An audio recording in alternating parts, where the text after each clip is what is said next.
Hi guys, you're here with me, Jen the Taxidermy Witch, and I have a video request, which I'm super excited to fulfill, and this request is for Lauren Bueller, and she wants to see all my books, and this has been something that I've been meaning to show you guys for quite some time. I have someone in the video here, my first mannequin I've ever obtained, and she's larger than life, she's larger than me. She stands on a pedestal, and I'm going to do a video just about her. This is Delilah. She is the love of my life. She has been with me since I found her in 2009 at a yard sale, and I paid $97 out of $100 for her. So if you want to hear that story, watch my next video. But right now we're talking about all my books, and I'm trying to get to this done in under 20 minutes. So basically, if you want extensions on any of these books or a book review, leave me a comment and I will do a book review on any of these books. Now, I've not gotten to all of these books. I've not read all these books, and what I want to say first is something that I learned when watching YouTube videos and getting into witchcraft originally, reading books on the subject. You want to find whatever books you're drawn to, right? So let's say it's not a topic you're necessarily interested in. For instance, like I didn't know I would be into Egyptian religion, but it's something that I've always been fascinated with, okay? So that's why I was drawn to that. So we have to go fast, and the things that are here under this candle are going to be for a separate video because they are not PG-13 books, so I won't be posting that on the Pagan and Amino app, which I love so much. Pagan and Amino app, thank you so much for letting me be a part of this and share my YouTube videos, and I hope that all of you join the YouTube family here. But because it's PG-13 and under, I can't show the books under this candle, so I'm going to show the rest, and I have a whole table full. So first I'm going to start out with a planner that I got that I use every day, and it's I'm going to try and pronounce it right, the Lewins 2018. You can get one of these for every year, but basically inside it tells you when every new moon is going to be, what phase the moon is in. When you're trying to plan out your day and your work schedule, you can guide that with the moon. I do not schedule anything on the nights of the full moon, on the new moon, and you'll figure out what makes sense to you. But you're not going to want to schedule your plans on those nights either when you figure out what's special. So this to me, like when I was a witchling, if that's a word that you want to use, is such a crucial aspect, because when you don't know moon phases just by looking up at it, when it's waxing or waning, this will be fantastic. Now in connection to that, I'm going to say that this will be your next go-to, especially if you're a gardener. This book, the Lewins 2018, and they come out with one again every year. The Moon Sign book is going to tell you so many things, and I'm just going to put a picture of the back up here in case you want to pause the video and just kind of get a glimpse of that. And lastly, this Moon Spell Magic book. I write a lot of my spells myself, so I kind of just use these for influence. So you do with it what you will, but if you can pause it and read a bit of the back, I hope you get that from that. And lastly, a couple of other spell books that I just take a little bit of influence from. I got this in my first few years of witchcraft, and at this point I just use it for reference because I like to do all my spells by myself. But this one you'll find at a lot of the more common Amazon, Barnes & Noble, things like that. Now, one I found in a specialty shop that has to do with spells is this, and it's going to be in regards to a lot more, I don't know how to say it. Basically, everything in this book is written in Latin, so it's like an extension of Wicca, it's an extension of magic, it's really old school magic, and I like this book. It teaches me a lot of things that I learned from films that are actually true. Message me if you want to know more about that. I love antique things, obviously. So my two favorite antique books are this book on clairvoyance Gotta be in my top 10 favorites. I reread this all of the time. Clairvoyance is your second sight. Okay? Google the word if you don't know what it means, because that word is so precious to me. And I love this Lancashire Witch Trials book. I also love everything that has to do with Scottish witch trials. So if you can find any of these, I found this in a half-price books, and it was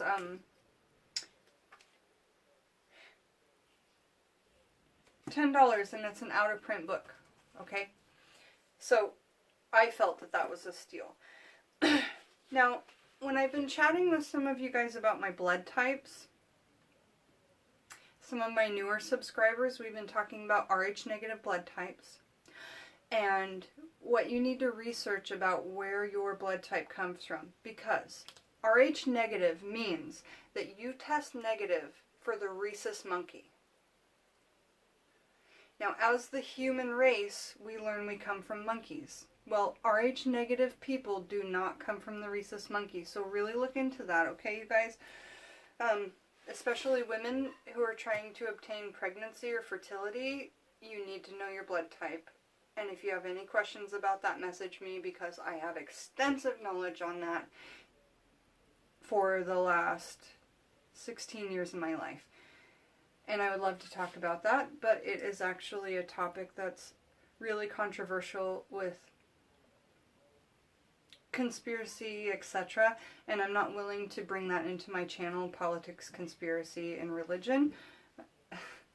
So take of that what you will. But this is my best book to research where the Rh blood type negative comes from. Rh negative blood type. Now there's an Rh negative O, there's an Rh negative A, there's an Rh negative AB, and there's an Rh negative... What am I missing? You'll know the other one. All the ones that have a positive also have a negative. So if you know your Rh negative, you also have a type. Go donate blood and find out your type, and then see where you came from. Really cool, you guys. And then on that same topic, I pulled this Encyclopedia of Ancient and Forbidden Knowledge, because it has a lot about where the Lemurians came from. It goes back to things like what's that movie? I can't think of it right now. I gotta move on to the next subject, because if I ramble, I'll never get through this. If I think of it, it'll pop in my head and I'll just scream it out. You guys know I love Scott Cunningham, okay? Now, Scott Cunningham practiced Wicca, which I don't practice, but I draw a lot from because I do witchcraft. But all Wiccans, as far as I understand, practice witchcraft. Not all people who practice witchcraft are Wiccans. So Scott Cunningham writes this book, and it's so small, it's so perfect. You can bring it in your car, you can read it in 2 hours. This book is absolutely brilliant. Okay? It's altogether 52 pages. It's a tiny little, what do they call it, like a pocket book. So this you can get through in a day super easily. It's The Truth About Witchcraft by Scott Cunningham. Why Witches Don't Believe in Sin or Heaven or Hell. Witchcraft's two equal but opposite divine powers. The Goddess and the God.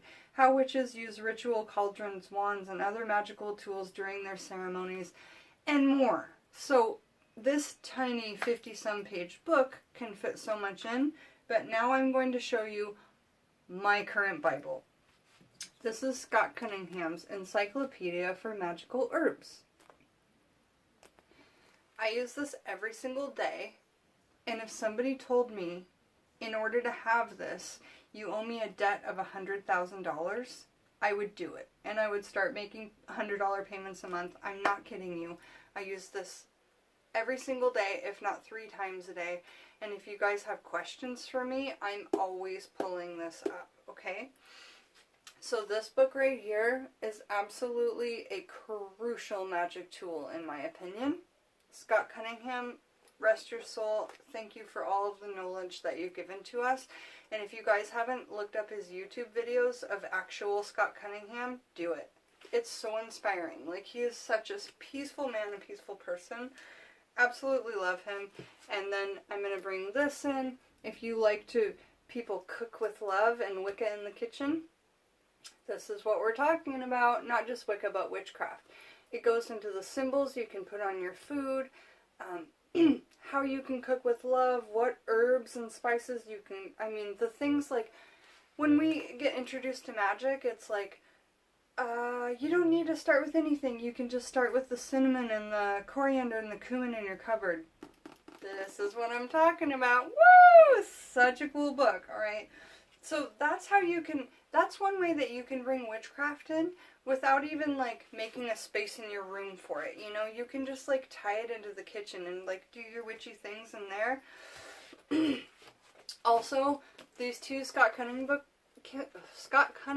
books are the same, but this is the older print and this is the newer print. And then he, so this is Wicca, a guide for the solitary practitioner. And he has a second book called something else, but I don't have it because these are based on Wicca, and I couldn't get a ton of information for myself that related to me in my practice, like even out of these. And I'm not saying that there's not great information in here. If you're interested in Wicca, this is a staple, period.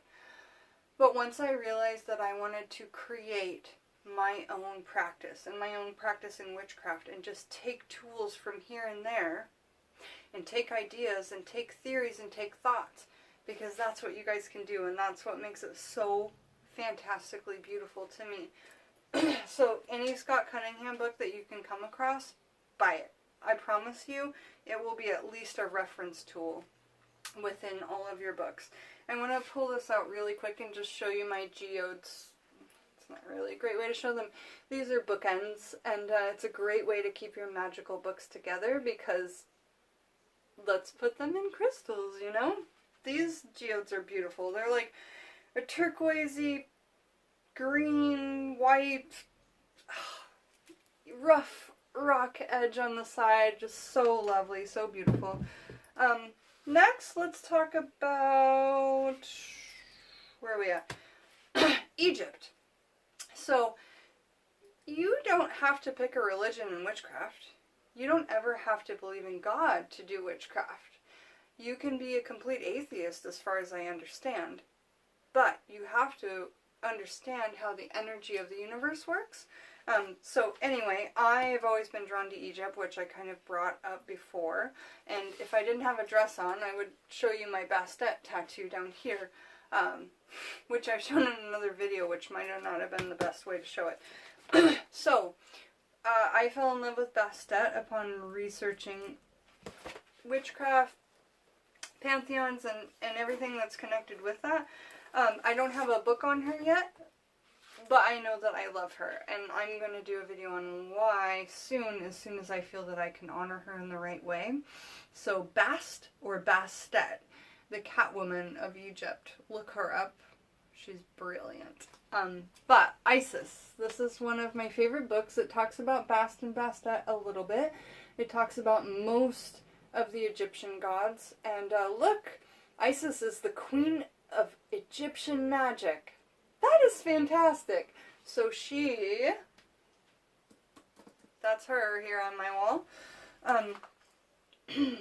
Also with Egypt, ouch, that light was hot. Let's talk about the Book of the Dead. So if you're into Egypt, that would be a really good thing to grab onto.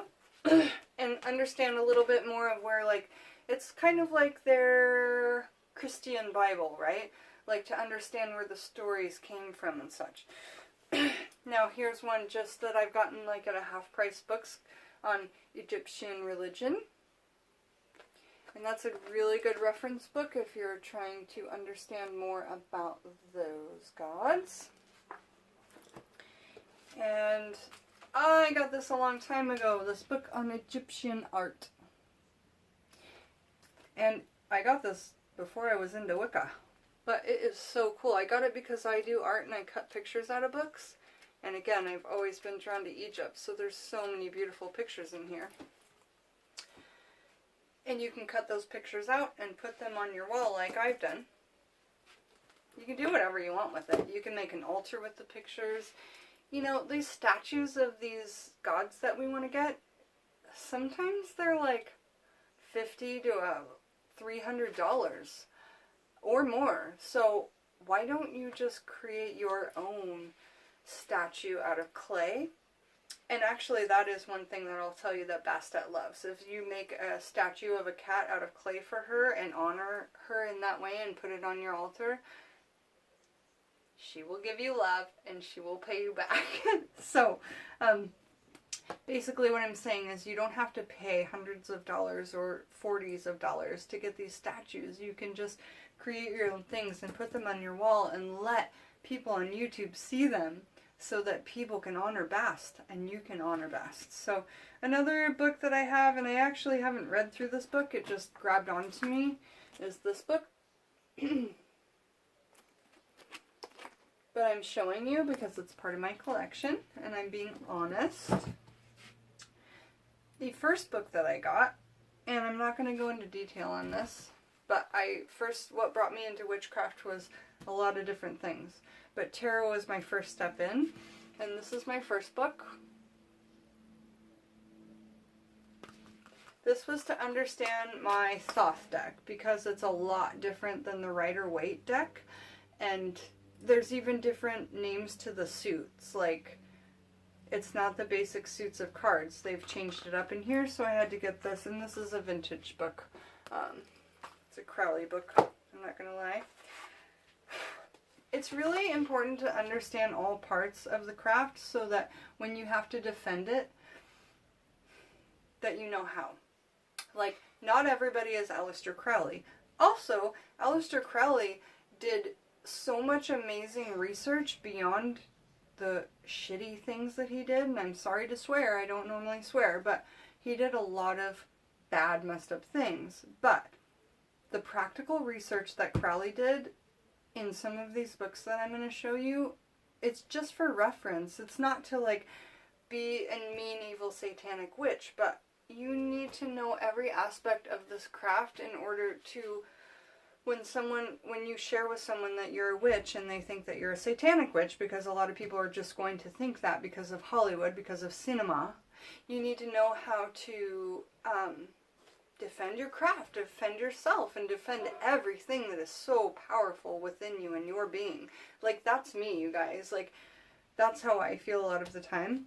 So I'm not gonna lie. Like, I read Aleister Crowley, and I think that he was an awful man, but I think that he had more practical research than a lot of other practitioners out there. So, the second book I ever got was this, Wikipedia.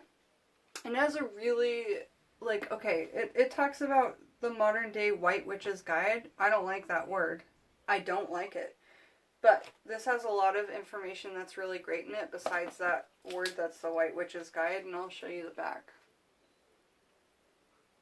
A lot of good bits on color magic in here, a lot of good bits on working with your spirit guides, things like that. We're at 20 minutes. So I think I'm going to make a part 2 to this video. I know that I got on a little bit of a Crowley rant there. Maybe before I end, I'll just end the Crowley rant. End the tarot section. So another good way to read your tarot deck better is to find a book that's specifically geared toward your deck, okay? And again, like I said, the Crowley deck, it has different suits than the Rider-Waite, so you really have to like look into that. And I'm just gonna put it a little bit on the back, but it's really a beautiful deck, you guys. Like, the art alone is uber fantastic. It's represented around the Kabbalah. There's a lot of beautiful Jewish mysticism in there and things that date back thousands of years. So look into the Crowley deck, you know, if it's not something that feels wrong to you in your heart. This book will help you read a Rider-Waite tarot deck instantly. because tarot's not easy, you guys. So try and get some ideas on how to just like get a general reading quickly. This is a great book.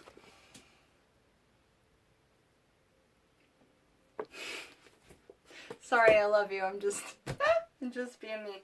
And then another one, like, I'm big on meditation, and I'll admit this too. I have to force myself to do it when I do it. It's not something that comes naturally to me, but I know that in witchcraft, I have to have it in order to attune with myself and the universe. So, meditations on the tarot is really cool. And again, I believe this focuses on the Rider-Waite tarot. And I got the second hand, so there's like a coffee stain on it. Okay, so I'm gonna make a part 2, so I don't have to do like too many continuation videos. But please don't judge me wrong for reading Crowley or for wanting to know more about that side of witchcraft, because it's just like, I don't want to talk about politics either, but you want to know the left and the right. Like, you want to know what you love and what you're for and what you are not so for. And so learn everything that you can about the practical magicians before us so that you can kind of understand where to go from here, right?